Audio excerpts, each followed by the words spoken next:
Alright guys, such coming again. I hope you're doing well and enjoying your day so far. With all the FaZe drama in recent weeks, Dashy believes on seeing Alluka's gameplay again over the last couple of days, it could well be time for FaZe to make that decision sooner rather than later and get him straight into the starting lineup. Yes, there are the visa difficulties to potentially work out, but if Alluka keeps playing like this in challenges and keeps turning heads by many of the top level pro players, surely FaZe will have no choice if they don't deliver a good result at Major 1 than to make the big move. Very much enjoy your thoughts in the comments, hit the like button if you enjoy, subscribe if you're new as always. I'd greatly appreciate it. Plenty to start with, really. With all this FaZe drama going on, there's been lots of talk about this, even from Slasher. This isn't Austin Slasher Littlegoat. This is a Rod Slasher Breslau reporter, long-time esports veteran.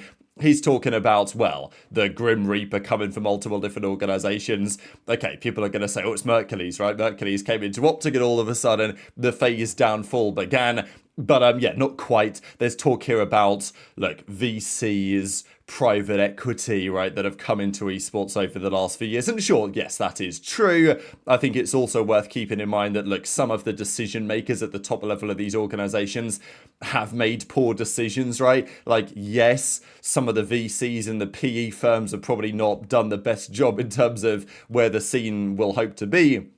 But it's not like a lot of these guys in charge of these organizations have also made good decisions either. I think you can certainly say that is true with the likes of TSM, certainly with FaZe as well. Although, as we know, FaZe Esports is a different entity owned by GameSquare, so they at least have a little bit more runway and hopefully a successful one at that. But yeah, Hitch and Slasher were talking about it a little bit, whether there's any organizations that are going to be next, as he puts in the graphic here, right? 100 Thieves. Time will tell on that one, but as we know, 100T have not been in an ideal position. A couple of years back, they put together what was effectively a very solid at the end of the year, but it was a budget roster, right? They took a year off paying the insane salaries because Nature was like, well, it ain't looking that good in terms of the finances. And look, esports feels like it's in a slightly better spot now than it has been before. But it doesn't mean that these organizations have a lot of liquidity and have a lot of runway when it comes to a lot of the very high costs they have. Some of the other organizations lower down the league, they're okay in the sense that they don't have many outgoings. Their overheads are not fantastically high because they're not paying their players much money. Whereas for the top teams that are paying their players, you know, 2, 3, 400k, unless you're Falcons with an effectively infinite bankroll, that is going to catch up to you eventually if every other piece of the business doesn't work. If you got high costs, you got to have high revenues. There's a reason why Nadeshot, we think, took a pretty substantial pay cut to get Scrap and HyDra onto his team. And after they won champs in Vanguard and then they followed up that year in Modern Warfare 2 and it was okay but nothing special, then they took the year off effectively. They brought in, well, Ghosty came in, Nasty came in, Kremp was there, JoeDeceives, Afro. They had that team that actually ended up being really good at the end of the season. But they didn't have to pay over the odds for it. But then, because of that, they got Scrap and HyDra. Questions on whether they can really retain those players, given the state of that market. And also, if that team doesn't deliver the results, I think it's also pretty critical for Thieves. If they want to keep hold of Scrap and HyDra next year, like, that team needs to do well, because if it doesn't, it's going to be very challenging to keep those guys on board. So that's kind of your overall esports drama. There's also a quick update on Major 1. So, what, a month today? Major 1 in Dallas will be well underway. There's plenty of talk about the team passes for Major 1 and how that's all going for the Challenger side, because as we know, Challengers this year is a hot conversation, and we'll get into more of it in a second. But Kez, who I think is Scottish, he was saying, well, look, 6 of the top 8 seeds in Europe right now haven't got a team pass for the first Major. So the Challengers tournament that's going on there, which there's Challengers tournaments every single Major this year, which is a good step in the right direction.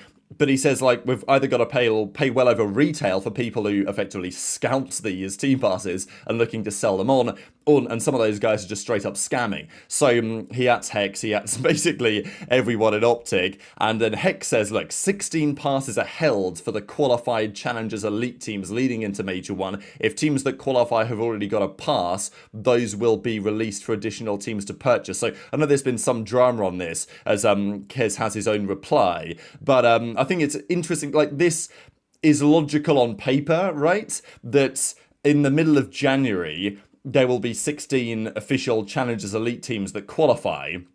Therefore, those teams should get the guaranteed attendance you would think at the major. So Hex and OpTic are reserving 16 passes for those teams, but right now we don't know who those teams are going to be. So some of those teams already have passes because they wanted to make sure they got one, basically, whereas some teams may be holding off with the intention to qualify to make sure that they get one. So it's all a bit of a mess. There's probably a better way to do this from the league side. I feel like what OpTic have done is logical, but it does make things a little messy, right? Because depending on who qualifies, there's then going to be, the market will be flooded with a few more team passes, depending on who's made it, who has a pass, who doesn't. Yeah, a little bit of a mess, especially when the guys from Europe, they've got to book flights, got to book hotels. It's going to be more expensive as you get closer to the event. And if you don't know whether you're going to be able to go yet, it's also kind of problematic. So, look, Challenge is in a better spot this season so far for sure. Doesn't mean that there aren't still problems out there that might well need looking at. Now, let's talk about FaZe, what's been happening there. Zuma is, he's the boss, effectively, of FaZe, apart from K-Sad. It's kind of remarkable how things have gone. Look, Zuma's still part of FaZe, he's no longer part of FaZe clan, but in terms of the actual decision makers and the C-suite, not like Zuma's C-suite, but you know what I'm saying, the top-level decision makers of FaZe, Zuma's now absolutely one of them, right? Not like he wasn't before from the esports side, but he's one of the only members remaining, in a sense, that is actually not here to just play the game. Now, he's making content, and he wants to do more, because he says that with OpTic doing the process, and also with what Bush have done, I think their content has been brilliant, and even yesterday we saw a little clip from their owners meeting they did where they were discussing the state of things and about their potential future in the Call of Duty League and all this other stuff.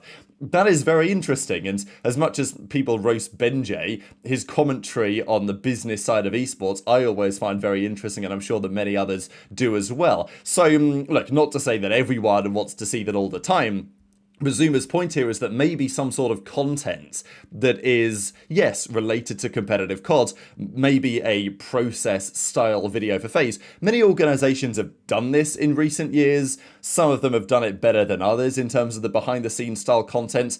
Some of it's been better supported by the community than others have. Everyone at some point, even like LAG, I think, and some of the weaker organizations, they gave it a go, right? Doing this kind of process style video. Again, if you've got players that nobody really cares about, that's no one's going to watch. But also there's probably more innovation that can be done. And I think the Bush guys are showing that to a degree. That it's not just about following the guys around with a camera. There's more that can be talked about that people are going to find compelling. And Zuma says that with FaZe, especially with all the recent drama, that is absolutely something that they could consider. So something to think about there for sure, but I'll share that clip alongside a couple of others that certainly reference this new FaZe member in Alluka. So if you guys didn't see yesterday's video, Alluka, after all the speculation in recent weeks, is officially the substitute for FaZe Vegas for the rest of the season. And maybe he won't be the substitute for too much longer, right? Because, look, his POV still looks pretty nice. Again, people are expecting great things. There's some level of pressure on him for sure to deliver. Equally, some people are like, he's got to do it on LAN first. Like, come on, show me that you're not just an online fraud or whatever. And look, we'll see what happens over time. But he ticks the boxes from an eye test perspective, right? Like, he wins gunfights that often you don't think he should. He seems like he's got a fair bit of confidence, but also relatively mature, I think, given that he's only 18. He's also playing with Fellow, and I'm at Brooklyn. That's going to be great for his development. So there are lots of reasons to think confidently and optimistically about this guy. And Dashy and many others, of course, watching his POV in recent days. And I think as Attach says, and then Dashy doubles down like, this guy pretty nice with the pistol, right? We know the pistol's pretty good in this game. Dashy considered one of the best, if not the best pistol player in the game when it has been a viable weapon. And Alluka, well, hitting some nice shots here onto HyDra in their scrims against Thieves makes you wonder whether there could be something in this. And Dashy seems to imply, okay, damn, well, if this guy's pretty good, then I might have some competition this year because this guy might be in the league very swiftly. Yo, chat, I haven't really said this yet. I'd like to talk to K-Song about this, but, like, bro, we should really, like, pump more fucking content, bro. Like, with esports, like, if we're, like, super involved, like, we should start getting some cameras and shit, like, following people around, like, following things that people, like, doing things, like, you know what I mean, showing more of, like, the business side and, like, what's actually, like, bro, I feel like showing the business side of, like, operations would be fire content. You know what I'm saying? like more, and then we can incorporate like Stallion stuff in there, like anything. Like we could incorporate Stallion's shit, anything that's going on in Stallion. Yeah, that's basically what we. I mean, it would be everything we talk about FaZe Esports related. You know what I mean? Like everything FaZe Esports, like start pumping out like more content, just FaZe Esports, like more like organic content of like the internal team. Like I feel like me and Kason can low-key like lead that shit. Like we can low-key make really good content. Like we'd be able to do some cool shit. Especially now that me and Hostile personnel have captured the hard point. Trying to B cut. I'm going top hotel, hang on. Those. Yep, we need to just hold this. Solar dead. oh my god. Yo. Oh my fucking god. You got hype. Yo, Bruce, you have some competition with the pistol, bro. We got pistol cop? No. Pistol comp. Oh shit. It was always him. We gotta do eco round. I'm gonna learn that Round from 1 you. third eco round. Oh! Shout out to Dashy, bro.